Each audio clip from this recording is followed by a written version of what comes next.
Bem, o texto que a gente vai pensar hoje, provavelmente só tem 1 hora e meia, né? E um texto de 102 meditações. Aí a gente vai bater as contas, não dá muito certo. Eu estudei esse texto em 60 horas.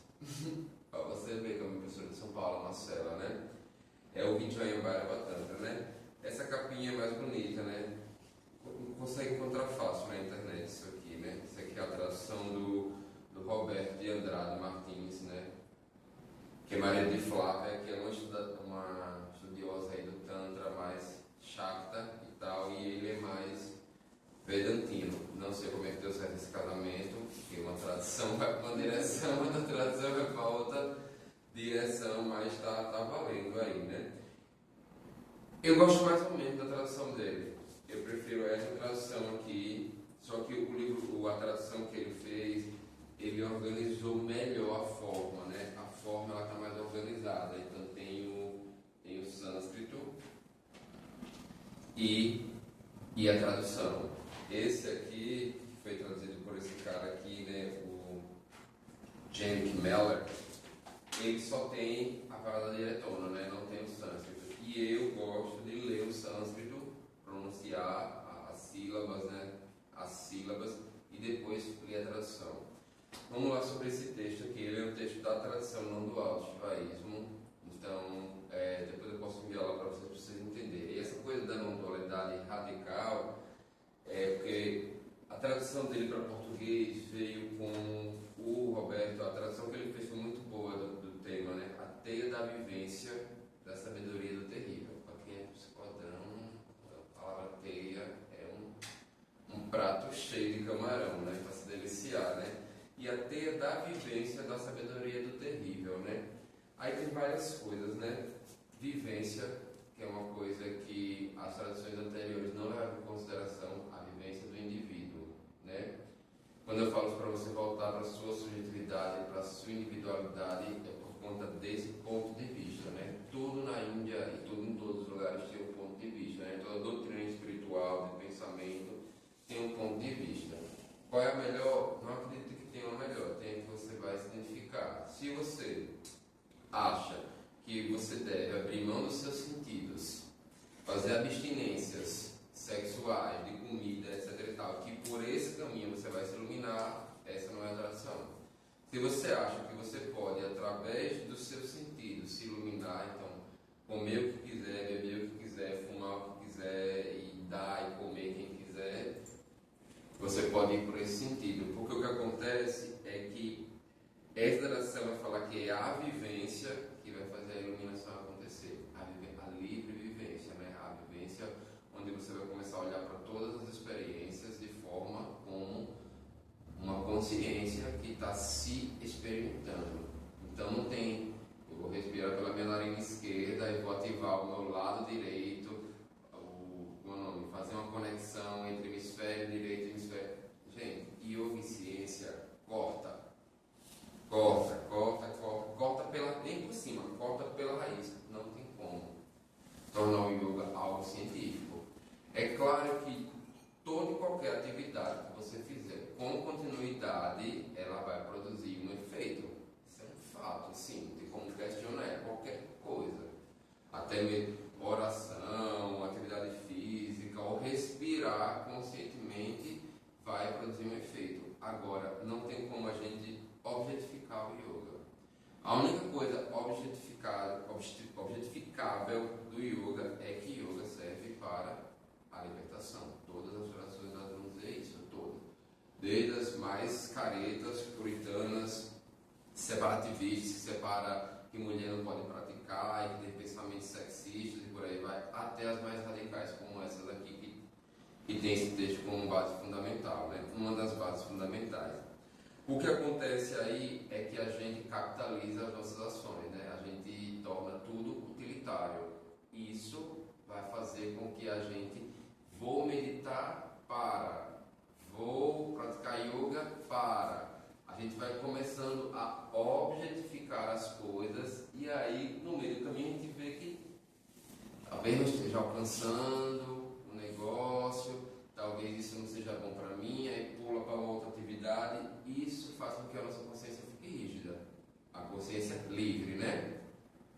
Porque se a consciência livre estiver obstruída pela consciência individual, não vai haver a conexão da unidade, vai haver uma bifurcação, vai haver uma dualidade.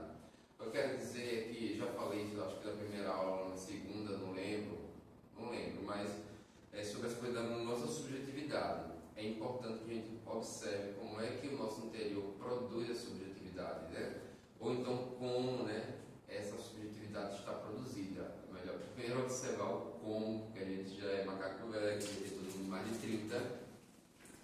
Então já tem um bloco de experiência enorme do zero, dos 9 meses aos 30, né? Aos mais de 30 até. Então, dentro de tudo isso, o sistema ele já fez a nossa máquina interna de produzir subjetividade, que eu vou chamar de bem-aventurança, né? Nosso instrumento de se bem-aventurar, ele já fez codificações dentro de nós, dentro do nosso modo de olhar e de se relacionar. Já fez modos mecânicos de reação, por exemplo, né? E algumas codificações dessas, elas às vezes bloqueiam a nossa criatividade. Elas bloqueiam a nossa criatividade, ou não fazendo a criatividade sair para fora, se bem-aventurar, porque Shiva, ele começa em Shava, ele é Shava, antes de Shiva ser Shiva, ele é Shava, ele é um cadáver, como Lívia estava deitada, por isso que estava rindo ali, foi kkkk. Eu aqui já juntando os pontos da situation aqui, né? Shiva só se levanta para se sentar ou ficar em pé quando ele olha para sua potência. Se a consciência não olha para sua potência, né, para o seu desejo, para o conhecimento do seu desejo e para a ação do seu desejo, ele permanecerá inerte, sem ação. Porque nessa tradição, a consciência vibra e se move. É diferente das tradições antigas, inclusive das tradições Hare Krishna, que são caretas pra caralho, onde Krishna nunca se manifesta. Eles são não duais, entre aspas, muitas aspas, que eles são a Advaita Vedanta, mas Krishna nunca se manifesta, o que é uma contradição, porque ele aparece para Arjuna, ali no Bhagavad Gita, para dar um conselho a Arjuna, para mandar Arjuna matar a família, né? Porque o dever de um guerreiro é isso e aquilo, e por aí vai. Então, o que acontece nessas tradições, dessas consciências que não se mexem, que não se movem e que nada fazem? Essas tradições, ou exploram a potência de uma forma muito desenfreada, ou decapitam a potência da mulher e do homem, fazendo com que essa pessoa ela vá nessa direção da santidade, só que de uma santidade casta, uma coisa bem dogmática mesmo, assim. A tradição desse texto vai ter meditações aqui que vai pedir para você rodar, gritar até cair. E a partir disso você vai ver Bhairava, que é a consciência terrível. Só que esse terrível é a experiência interna, não é terrível de assustador, etc e tal. É a experiência interna de você conseguir se ver como Shiva em tudo que você faz, que você age. Porque essa tradição do yoga, né, da Índia, espiritual da Índia, ela é uma contracultura, ela é uma reação às tradições mais puritanas, que tiravam as mulheres do jogo. É o único texto do século IX para frente que a mulher fala aqui, Shakti, que a potência fala. Antes disso não existiam mulheres escrevendo na Índia, você está entendendo? Então assim, existiam, claro, mulheres escrevendo na Índia, mas elas não eram colocadas como documentos, né, do saber, como discursos do saber, certo? E aqui Shakti questiona Shiva. E é a partir do próprio questionamento que a potência faz a sua consciência, que a consciência vai refletir sobre sua potência para poder fazer o conhecimento.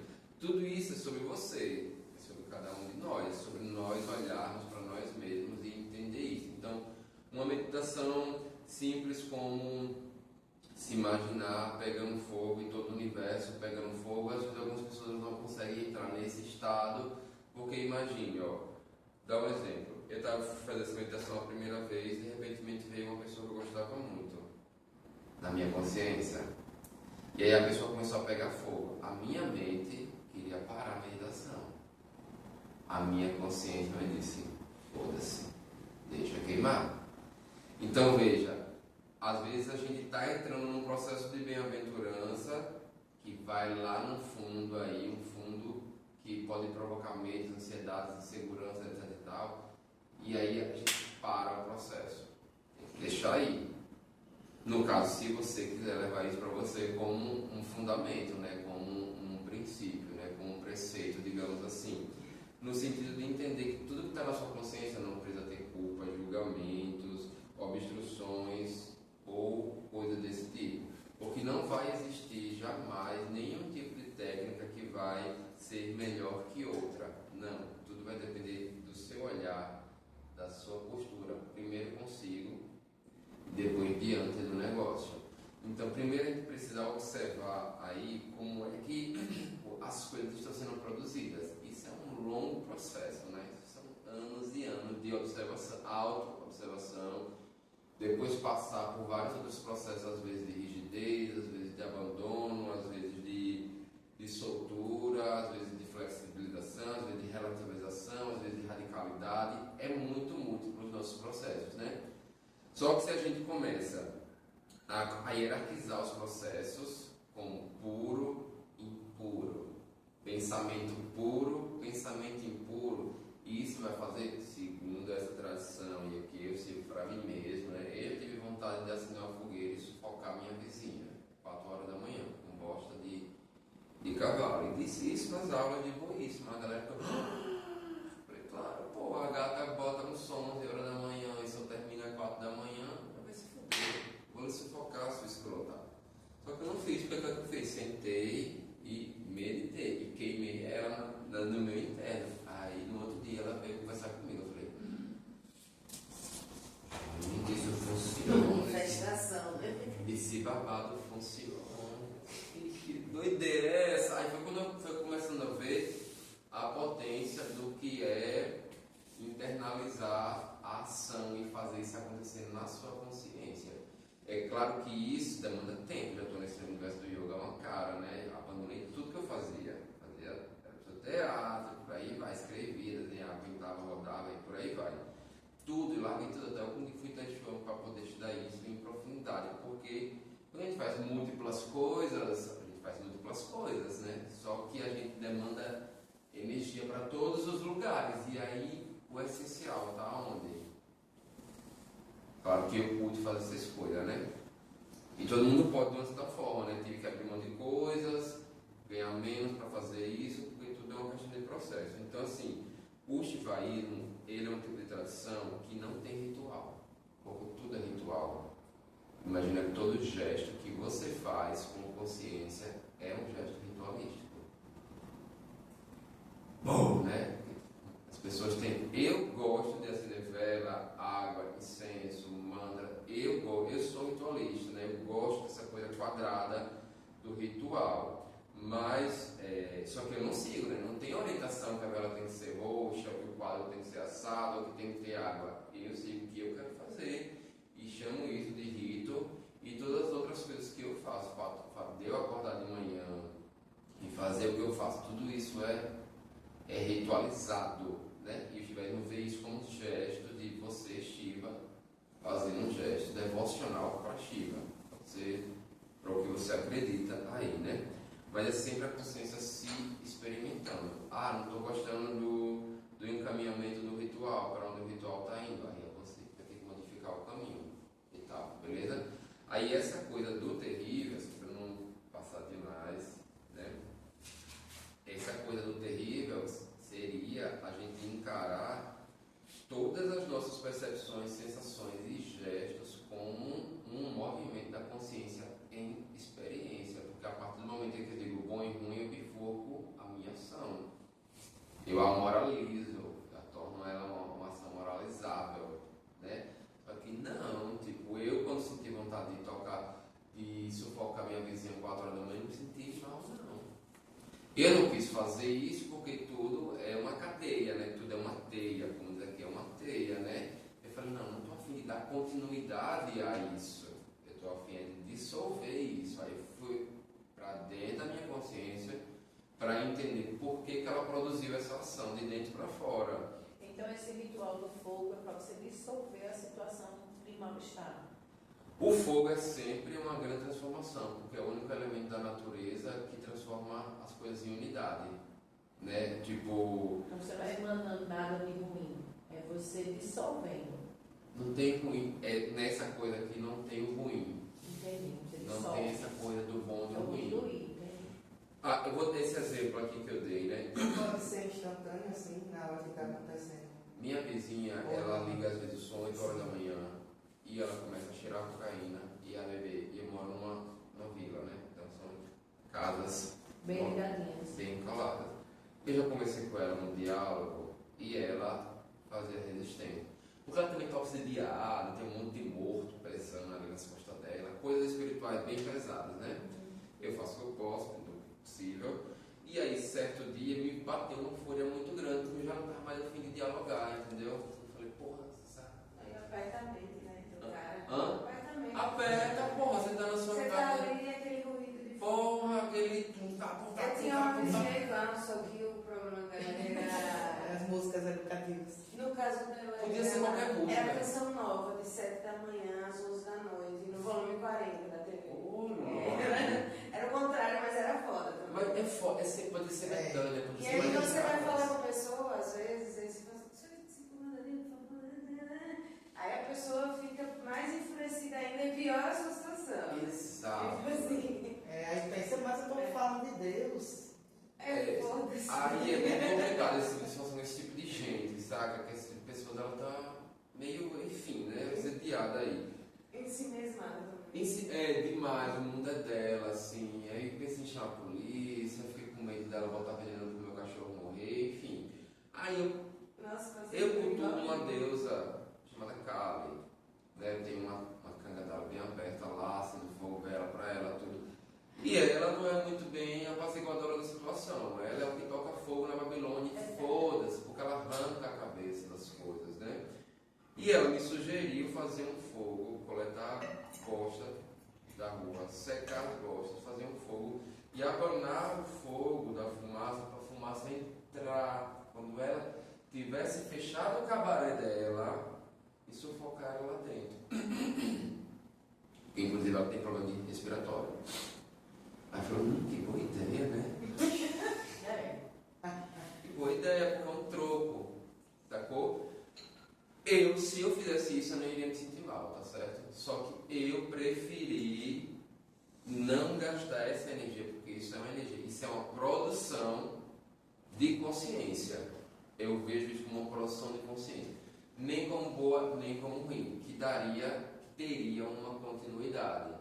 O que é que eu fiz?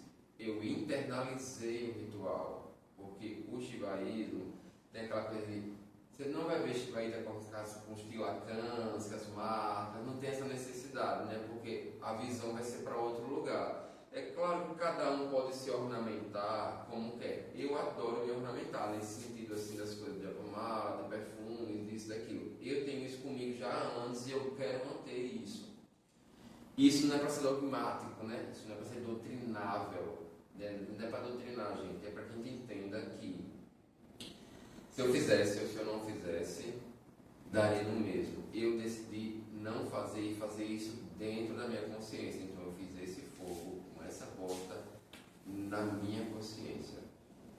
Sentei, esperei o inferno baixar o fogo, sentei, botei o mudra de Kali, porque é sobre essa energia. Porque o que acontece? O yoga vê a gente como todo o universo. Se todo o universo está em mim, Kali está em mim. Shiva está em mim, Ganesha está em mim. Por que eu não consigo conectar no meu dia a dia? Por que algumas pessoas têm dificuldade de conectar com as energias e com o astral e com a natureza, etc. Porque isso requer um caminho. Você tem que caminhar, não é tipo, cadê que não veio? Como tinha uma aluna que pintou Lakshmi num quadro gigante. E ela relatando o processo todo dela, só que eu senti uma tristeza nela, né? Eu falei, Bicho, eu já sei. A Deus não lhe mandou um pix, né? Lakshmi é a Deus da prosperidade, né? Eu fiquei meio assim esperando, mas as coisas estão paradas na minha vida. Eu falei, porque é muito sacana da sua parte você só fazer isso para receber algo, né? Que é o que no Shivaísmo chama de barganha. Você dá por Deus, para a divindade, você faz a oferenda com um intuito, uma intenção especificada para poder receber, que é o que geralmente as doutrinas espirituais fazem aí, né? Seja caridoso, não porque isso é algo que deve brotar de dentro para fora, mas porque Deus quer, porque Deus gosta, porque Deus abençoa. E aí, essas barganhas do shivaísmo limpa tudo isso. Diz, olha, você não precisa ritualizar nada, vela, oferecer coisa para Shiva, nada. Todas as suas ações são ações de Deus fazendo para Deus. É Shiva fazendo para Shiva. Agora você precisa olhar para dentro para observar quais são essas ações. Quando eu quis fazer esse fogo, eu vim para cá para olhar. Por quê? Por que você quer fazer isso? Pode ser que você faça, seja de boa, só que tipo, não é o tipo de ação que você quer jogar para fora.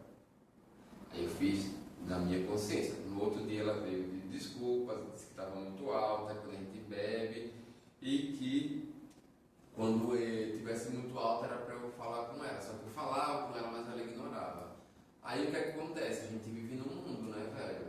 O Shivaísmo diz, o mundo tem que ser devorado e não tem que se afastar dele. Não tem que meditar lá no monte, Kailash, longe, distante, onde não há silêncio. Todo o mundo é meditação. Porque toda ação, todo gesto é um gesto ritual. Acho que já falei isso, né? Nas aulas que a gente tinha ali, né? De terça e quinta. Todo gesto é um gesto ritual e o mundo é a grande meditação. Por isso que essa tradição, né? O terrível é isso. É você começar a ver tudo como uma grande meditação. Porque isso vai quebrar os dogmas. Vai quebrar essa coisa de tipo, estava no forró e agora como tive uma aluna que estava em Salvador e ela chegou na sala, a primeira coisa que ela falou, professor, me sentindo meio estava em Salvador e agora estou aqui. Eu falei, nossa, que é ele ter estado em Salvador, meu amor? Shiva está em tudo. Só que como a gente tem um pensamento dogmático, dualizante, estruturado aí, principalmente numa doutrina do cristianismo romano, a gente tende a ficar nessa dualidade puro e impuro, puro e impuro. Eu sempre fui meio caguei e andei, né? Tipo, meio, entre aspas, amoral. Depois que eu encontrei isso, porque eu ficava ali naquelas outras tradições antigas, sentiam isso, sinta isso, umas coisas ditativas, né? De sinta uma plenitude brotando no seu peito. Eu falei, porra, mas se eu não estivesse sentindo uma plenitude do sapato, se eu estivesse sentindo rancor, vontade de matar. Eu devo negar esse rancor. Eu devo negar esse rancor. É ruim ter a sessão do tempo todo. Oi? É ruim ter a sessão do tempo todo. Não sentir mágoa. Então, pô, as outras traduções vai dizer, né, isso aí não é você, se conecta com uma parte de você.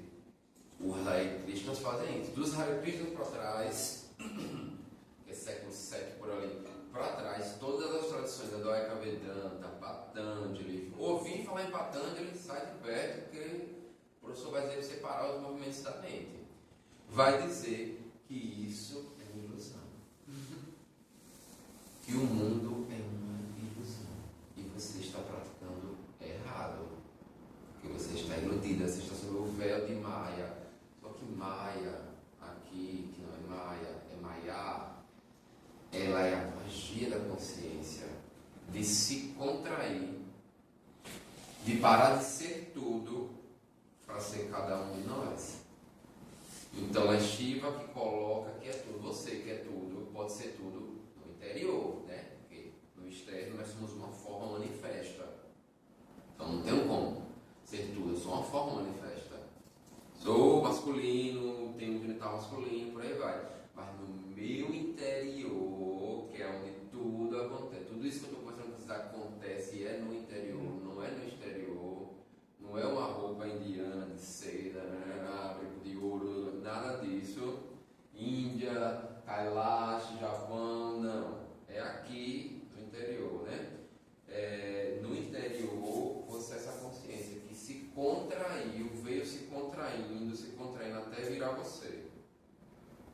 Então, nada deve ser negado.